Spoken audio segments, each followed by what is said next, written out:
রাষ্ট্র রাজনীতি ও সরকারের উন্নয়নে বিএনপির পরিকল্পনা বাস্তবায়নে প্রয়োজন জনগণের স্বতঃস্ফূর্ত সমর্থন বলেছেন তারেক রহমান। এ লক্ষ্যে সকলের সহযোগিতা কামনা। দল হিসেবে আওয়ামী লীগের বিচারের তদন্ত শুরু। ট্রাইব্যুনালে অভিযুক্তরা নির্বাচন ও সব সরকারি পদে অযোগ্য। আইসিটি অধ্যাদেশ সংশোধন। আগামী নির্বাচনে ভোট জালিয়াতি বন্ধে কমিশন উদ্যোগ নিয়েছে জানালেন সিইসি। ইসির জন্য নতুন চ্যালেঞ্জ মব ভায়োলেন্স, বলছেন বিশিষ্টজনেরা। আবরার ফাহাদের ষষ্ঠ মৃত্যুবার্ষিকীতে আগ্রাসন বিরোধী ৮ স্তম্ভ উদ্বোধন। জুলাই শহীদদের স্মৃতি ধারণ করে উন্নত সমাজ ও রাষ্ট্র বিনির্মাণের তাগিদ তথ্য উপদেষ্টার। কিছু উপদেষ্টা দায়সারা দায়িত্ব পালন করছেন, মৃত্যু ছাড়া তাদের সেফ এক্সিট নেই, বলেছেন সার্জিস আলম।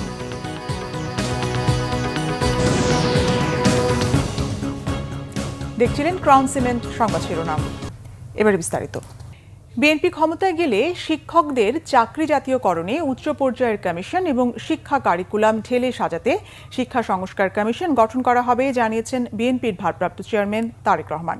তিনি বলেন, রাষ্ট্র রাজনীতি এবং সরকারের উন্নয়নে বিএনপির নেওয়া সব পরিকল্পনা বাস্তবায়নের জন্য প্রয়োজন জনগণের স্বতঃস্ফূর্ত সমর্থন।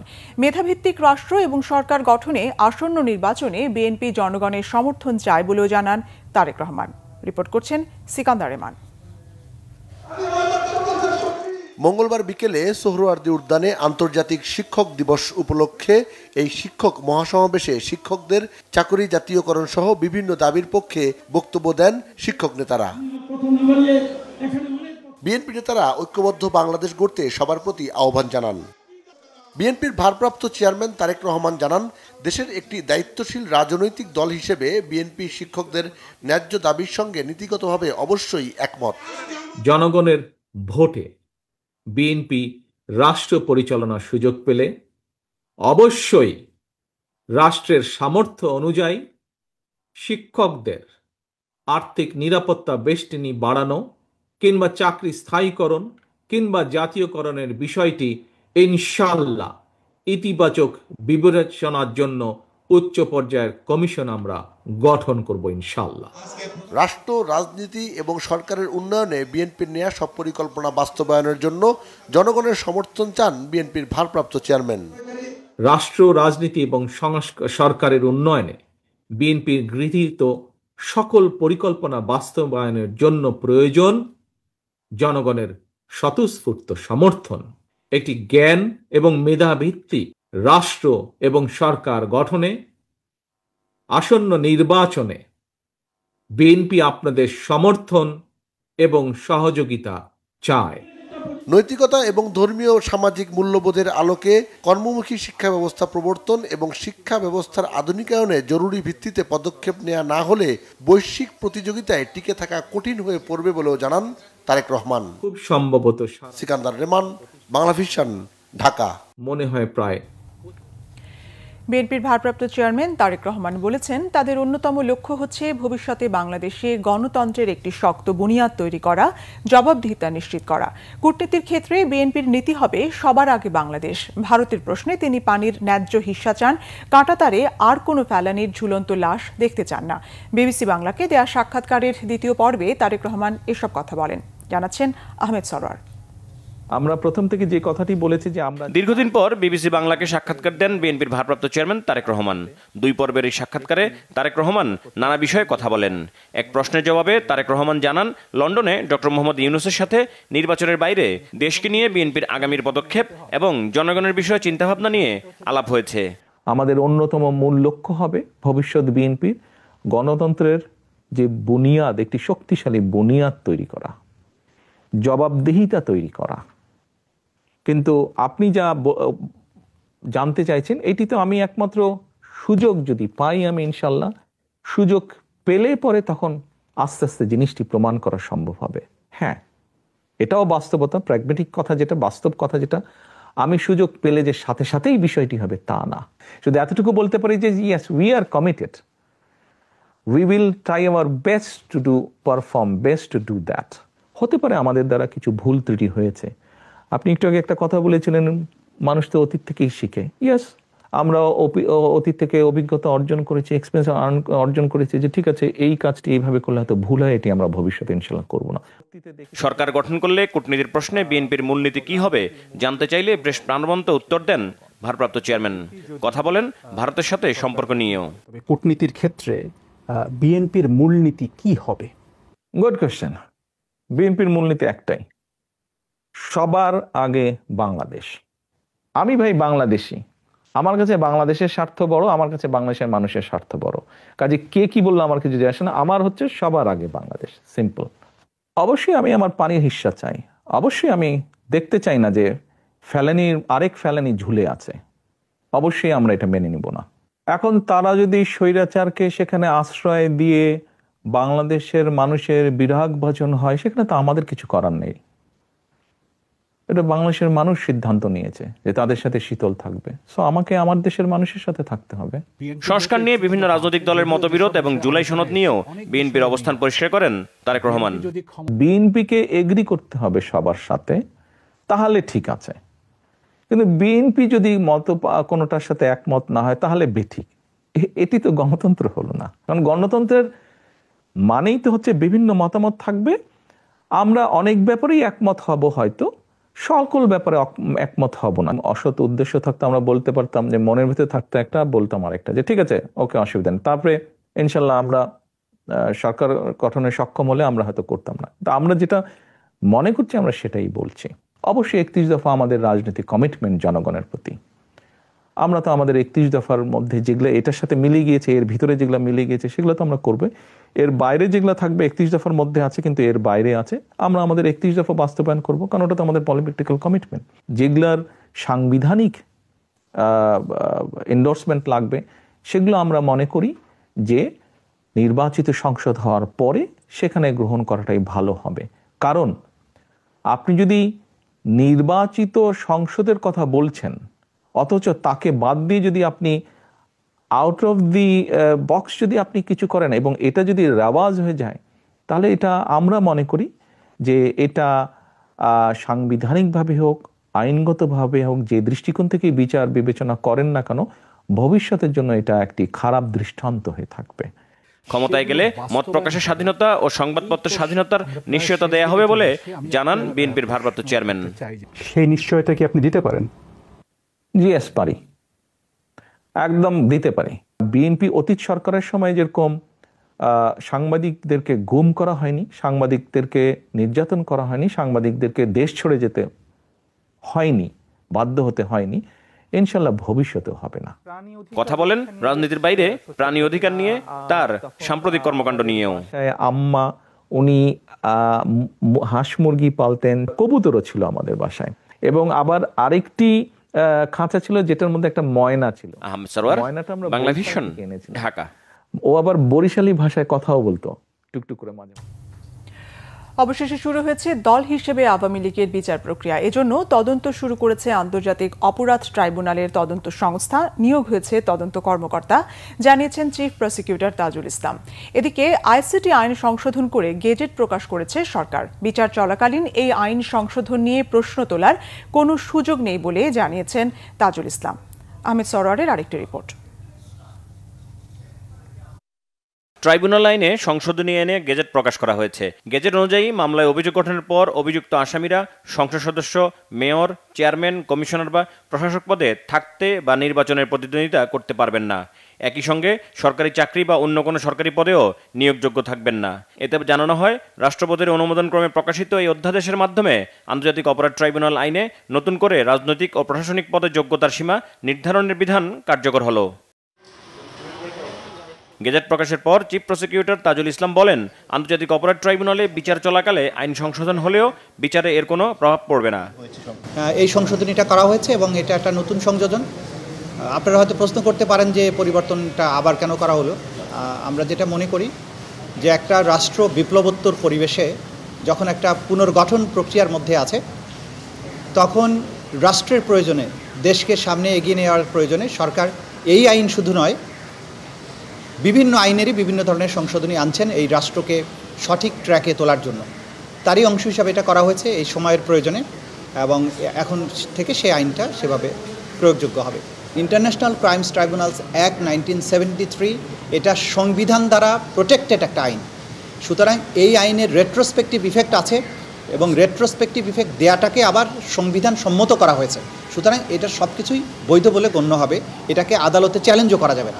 তাজুল ইসলাম জানান, দল হিসেবে আওয়ামী লীগের বিচারের জন্য তদন্ত কর্মকর্তা নিয়োগ দেয়া হয়েছে।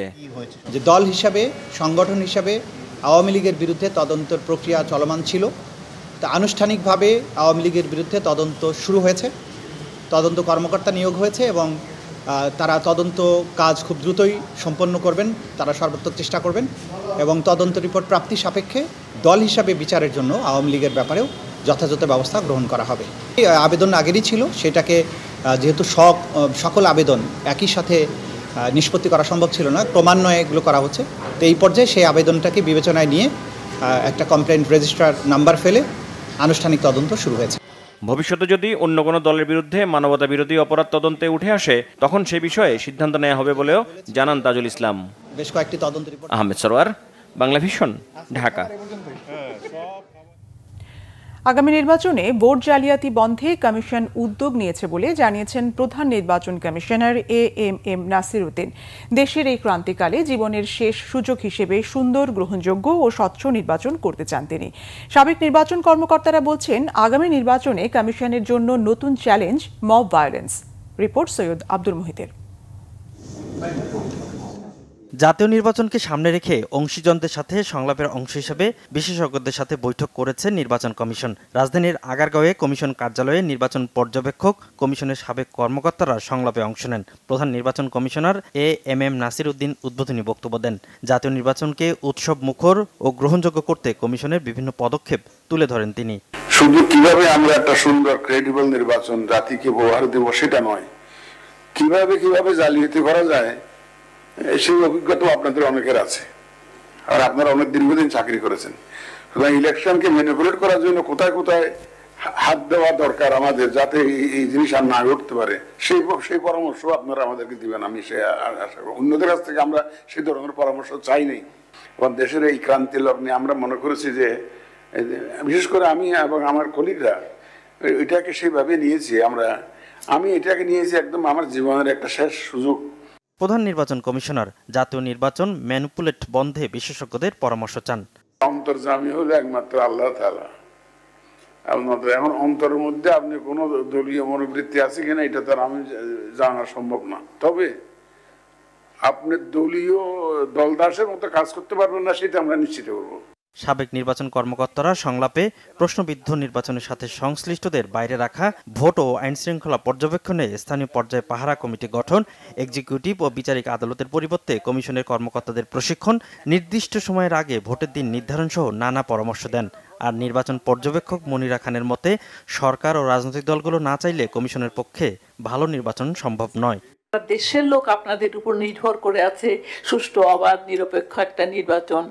অনেক দিন পরে এবার একটা সুন্দর ভোট দেওয়ার একটা পরিবেশ তৈরি করা, সেটা কিন্তু আপনাদের উপরে নির্ভর করছে, কারণ আপনারা দায়বদ্ধ। মব ভায়োলেন্সের বিষয়গুলো ছিল না, এই এআই এর যাকে আমরা কৃত্রিম বুদ্ধিমত্তা বলি, ক্রিবু, এই সমস্ত বিষয়গুলো কিন্তু আগে এই জিনিসগুলো ফেস করতে হয় না, কিন্তু এখন ইলেকশন কমিশনকে এগুলো ফেস করতে হবে স্যার। নির্বাচনে টাকার খেলা বন্ধে মাসখানেক আগেই প্রার্থীদের অ্যাকাউন্ট অডিটের পরামর্শ আসে সংলাপে। পরে নারী নেত্রীদের সাথে কমিশনে বৈঠক করেন প্রধান নির্বাচন কমিশনার। এ সময় জেন্ডার ফ্রেন্ডলি নির্বাচন করার বিষয়ে আশ্বাস দেন তিনি। সৈয়দ আব্দুল মুহিত, বাংলা ভিশন, ঢাকা। জামাত ইসলামের আমির ডক্টর শফিকুর রহমানের সঙ্গে সৌজন্য সাক্ষাৎ করেছেন ঢাকায় জাতিসংঘের আবাসিক সমন্বয়কারী গুয়েন লুইস। মঙ্গলবার সকাল ৯টায় রাজধানীর বসুন্ধরায় জামাতের আমিরের কার্যালয়ে সাক্ষাৎ অনুষ্ঠিত হয়। বৈঠকে বাংলাদেশের বিদ্যমান মানবাধিকার ও রাজনৈতিক পরিস্থিতি, রোহিঙ্গা সমস্যা এবং আসন্ন জাতীয় নির্বাচন সহ বিভিন্ন গুরুত্বপূর্ণ বিষয়ে গঠনমূলক আলোচনা হয়েছে। আসন্ন জাতীয় নির্বাচন বাংলাদেশের জন্য অত্যন্ত গুরুত্বপূর্ণ উল্লেখ করে তা অবাধ, সুষ্ঠু ও গ্রহণযোগ্যভাবে সম্পন্ন করার লক্ষ্যে জাতিসংঘের সহযোগিতা ও কারিগরি সহায়তা কামনা করা হয়। বৈঠকে ভবিষ্যতে বাংলাদেশের নারী সমাজের অধিকার সুরক্ষা, কর্মক্ষেত্রে দক্ষতা অর্জন এবং বাংলাদেশের সার্বিক উন্নয়নের ক্ষেত্রে জাতিসংঘের অব্যাহত সমর্থনের প্রত্যাশা করা হয়।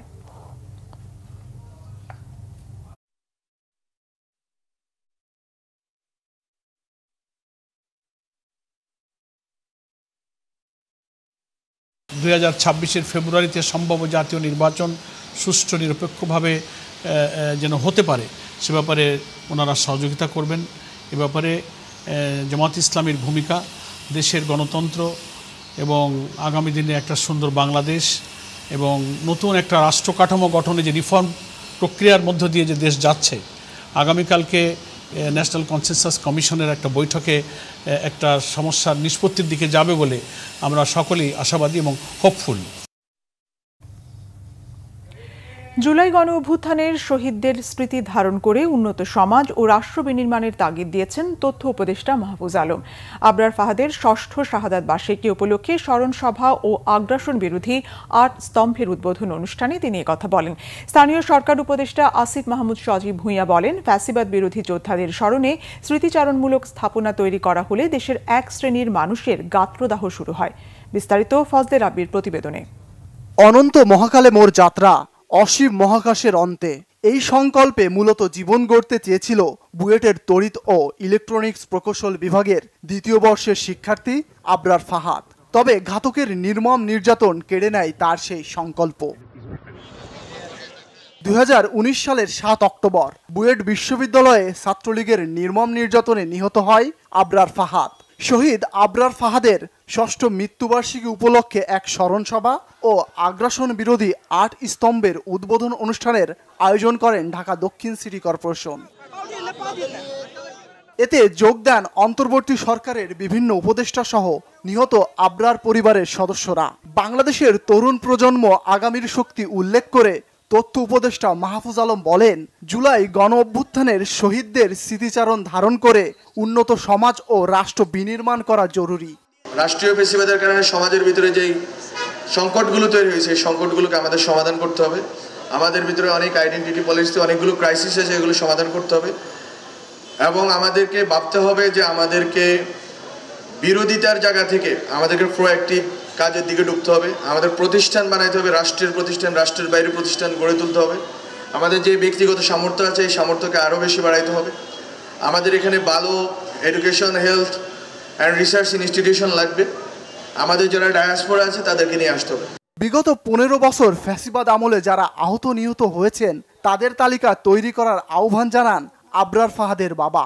বিগত 15 বছরের ফ্যাসিবাদের আমলে যারা নিহত হয়েছে, তাদের অত্যাচারে, র্যাগিংয়ে যারা নিহত হয়েছে, তাদের নামের তালিকা করার জন্য মাননীয় প্রধান উপদেষ্টা আমাদের সাথে কথাও বলেছিল, কিন্তু সেই তালিকাটা এখনও প্রকাশ করা হচ্ছে না। তা আমি চাই সেই তালিকাটা যেন অতি সত্বর তৈরি করা হয়। শহীদ আবরার ফাহাদ ফ্যাসিবাদ বিরোধীদের পথ দেখিয়েছে উল্লেখ করে স্থানীয় সরকার উপদেষ্টা আসিফ মাহমুদ সজীব ভূঁইয়া বলেন, সকল রাজনৈতিক ষড়যন্ত্র মোকাবেলা করে ফ্যাসিবাদ বিরোধী যোদ্ধাদের স্মরণে সকল স্থাপনা তৈরি করা হবে। ফ্যাসিবাদ কায়েমের পেছনে যারা মূল ভূমিকা রেখেছেন, ঐতিহাসিক ভূমিকা রেখেছেন, তাদেরকে স্মরণ করার জন্য বিভিন্ন ভাস্কর্য, বিভিন্ন স্থাপনা করা হয়েছে আমরা দেখেছি। সেখানে শত শত কোটি, হাজার হাজার কোটি টাকার প্রকল্প নেওয়া হয়েছে আমরা দেখেছি, কিন্তু সে সময়ে অনেককে আমরা প্রতিবাদ করতে বা টু শব্দ করতেও দেখিনি।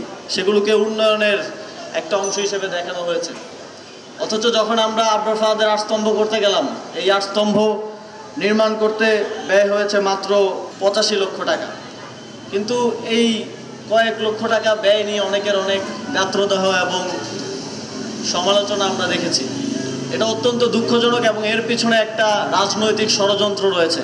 বিগত ফ্যাসিবাদের আমলে শকুনের নজর পড়ায় দেশের সার্বভৌমত্বের সংকট ছিল বলে জানান বক্তারা। ফজলে রাব্বি, বাংলা ভিশন, ঢাকা। এনসিপি উত্তরাঞ্চলের মুখ্য সংগঠক সার্জিস আলম বলেছেন, কিছু উপদেষ্টার মধ্যে এমন আচরণ দেখা যাচ্ছে যেন দায়সারা দায়িত্ব পালন করে নির্বাচনের মধ্য দিয়ে সেফ এক্সিট নিতে পারলেই হয়ে গেল। তিনি বলেন, যারা এ ধরনের চিন্তা করেন তাদের জন্য বলতে হয়, মৃত্যু ছাড়া কোনো সেফ এক্সিট নেই। পৃথিবীর যে প্রান্তে যান বাংলাদেশের মানুষ তাদের ধরবে। দুপুরে সদর উপজেলা অডিটোরিয়ামে এনসিপি নওগাঁ জেলা সমন্বয়ক সভায় সাংবাদিকদের প্রশ্নের জবাবে একথা বলেন তিনি। সার্জিস বলেন, তারা দেশে থাকুন আর দেশের বাইরে থাকুন, এই দায়সারা দায়িত্বের জন্য অভ্যুত্থান পরবর্তী একটি সরকার দায়িত্ব নিতে পারে না। সার্জিস আরও বলেন, যারা 24 শহীদের জীবনের উপর দাঁড়িয়ে ভয় নিয়ে এই দায়িত্ব নেওয়া উচিত নয়। বলেন, বিএনপি ভারপ্রাপ্ত চেয়ারম্যান তারেক রহমান ফ্যাসিস্ট সরকারের রোষানলে পড়ে ছোট ভাই কোকোকে হারিয়েছেন। দেশের প্রতিটি অঞ্চলে স্বৈরাচারী আওয়ামী লীগের নির্যাতনের শিকার নেতাকর্মীদের পাশে থাকতে বিএনপির প্রতি আহ্বান জানান সার্জিস। এত বড় ত্যাগ, এগুলোকে ভুলে গিয়ে শুধুমাত্র ওইটুকু চিন্তা করে, সবাই না গুটি কয়, তারা যদি ওইটুকু চিন্তা করে এবং ওইভাবে নেগোসিয়েশনের ভিত্তিতে আগামীতে কারা ক্ষমতায় আসবে ওইটাকে চিন্তা করে তাদের সাথে আলাপ আলোচনার ভিত্তিতে দেশের সিদ্ধান্ত গ্রহণ করে, আমরা মনে করি দেশের মানুষের সামনে তারা মুখ দেখাইতে পারবে না। কোথায় সেফ এক্সিট নেবে? পৃথিবীতে সেফ এক্সিট নেওয়ার একটাই জায়গা, সেটা হচ্ছে মৃত্যু। এর চেয়ে তো আর সেফ এক্সিট, এছাড়া কোনো সেফ এক্সিট নাই। আপনি পৃথিবীর যেই প্রান্তে চান সেখানেই বাংলাদেশের মানুষ আপনাকে ধরবে। আপনি যদি বাংলাদেশের ভালো মানুষরা আবার একত্রিত হয়ে একটা রাজনৈতিক আরেকটা দল গঠন করতে চায়, করুক, সমস্যা নাই। কিন্তু আওয়ামী লীগ, রিফাইন্ড আওয়ামী লীগের যে কোনো ভার্সন বাংলাদেশে আর এই অভ্যুত্থান পরবর্তী বাংলাদেশে কোনোভাবেই প্রাসঙ্গিক না। এটা আমরা আমাদের জায়গা থেকে কখনো মেনে নিব না।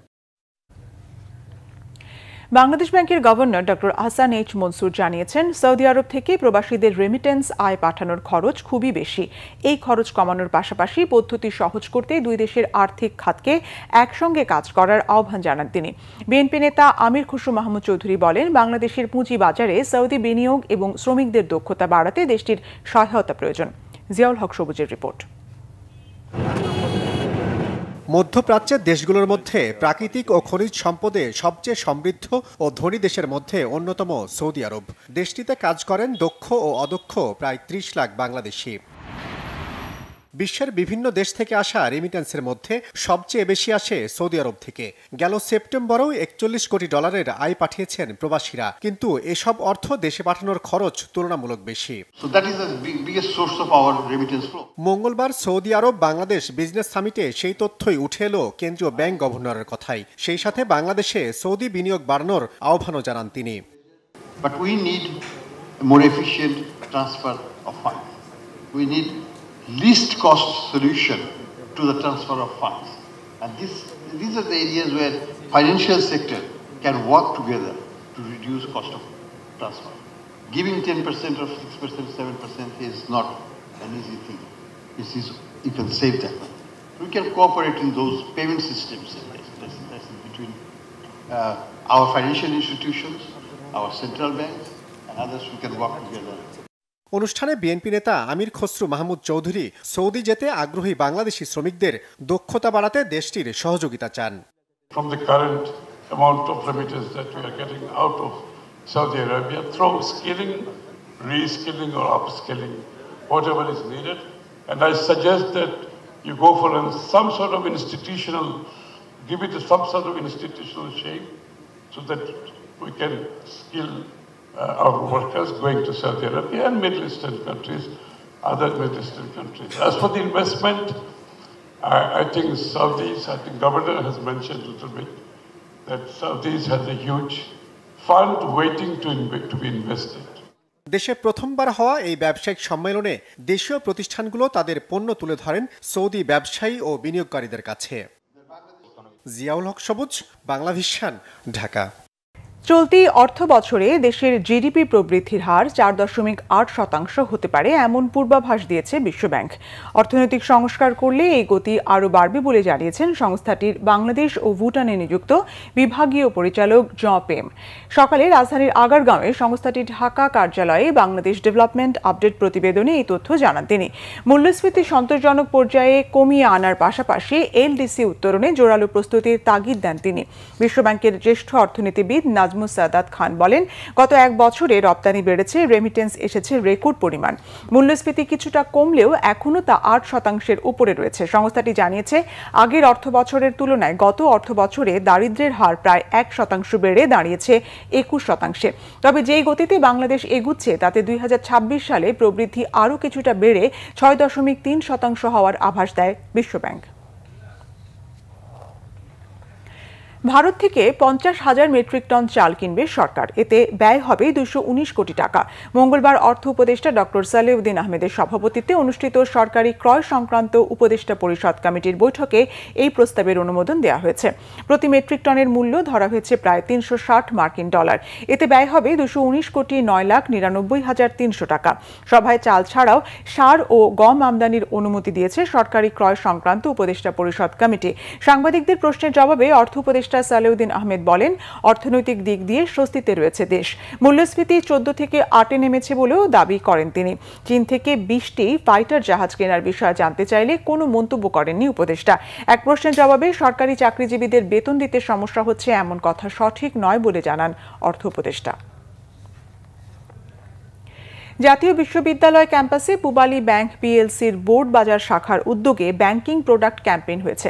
আধুনিক ব্যাংকিং সেবা, ডিজিটাল ব্যাংকিং সুবিধা এবং অন্যান্য সেবা সম্পর্কে সচেতন করতে এই ক্যাম্পেইনের আয়োজন করা হয়। অনুষ্ঠানে প্রধান অতিথি হিসেবে ব্যাংকিং প্রোডাক্ট ক্যাম্পেইন এর উদ্বোধন করেন জাতীয় বিশ্ববিদ্যালয়ের vice chancellor professor doctor ASM Amanullah. সম্মানিত অতিথি ছিলেন ব্যাংকের ব্যবস্থাপনা পরিচালক ও প্রধান নির্বাহী মোহাম্মদ আলী। বিশেষ অতিথি ছিলেন বিশ্ববিদ্যালয়ের প্রো ভাইস চ্যান্সেলর অধ্যাপক Mohammad Lutfur Rahman, pro vice chancellor অধ্যাপক ডক্টর মোহাম্মদ নুরুল ইসলাম ও ট্রেজারার অধ্যাপক ATM জাফরুল আজম। অনুষ্ঠানে সভাপতিত্ব করেন ব্যাংকের গাজীপুর অঞ্চলের অঞ্চল প্রধান ও উপমহাব্যবস্থাপক মোহাম্মদ আরিফুর রহমান। অনুষ্ঠান শেষে বিশ্ববিদ্যালয় প্রাঙ্গণে ব্যাংকের ক্যাম্পেইন বুথের উদ্বোধন করা হয়। সেই সঙ্গে বিশ্ববিদ্যালয় প্রাঙ্গণে উদ্বোধন করা হয় বৃক্ষরোপণ কর্মসূচিরও।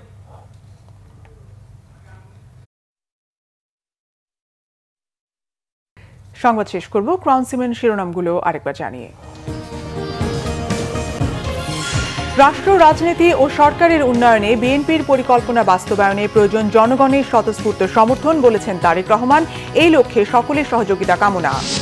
দল হিসেবে আওয়ামী লীগের বিচারের তদন্ত শুরু। ট্রাইব্যুনালে অভিযুক্তরা নির্বাচন ও সব সরকারি পদে অযোগ্য, আইসিটি অধ্যাদেশ সংশোধন। আগামী নির্বাচনে ভোট জালিয়াতি বন্ধে কমিশন উদ্যোগ নিয়েছে জানালেন সিইসি। ইসির জন্য নতুন চ্যালেঞ্জ মব ভায়োলেন্স বলছেন বিশিষ্টজনেরা। আবরার ফাহাদের 6ষ্ঠ মৃত্যুবার্ষিকীতে আগ্রাসন বিরোধী 8 স্তম্ভ উদ্বোধন। জুলাই শহীদদের স্মৃতি ধারণ করে উন্নত সমাজ ও রাষ্ট্র বিনির্মাণের তাগিদ তথ্য উপদেষ্টার। কিছু উপদেষ্টা দায়সারা দায়িত্ব পালন করছেন, মৃত্যু ছাড়া তাদের সেফ এক্সিট নেই বলেছেন সার্জিস আলম।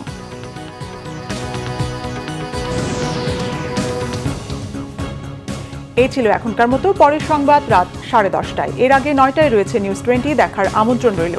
এছাড়া বাংলা ভিশন সংবাদ ও সংবাদ সংশ্লিষ্ট অনুষ্ঠান দেখতে ভিজিট করুন www.bvnews24.com ও facebook.com/banglavishannews এবং সাবস্ক্রাইব করুন youtube.com/banglavishannews। ধন্যবাদ।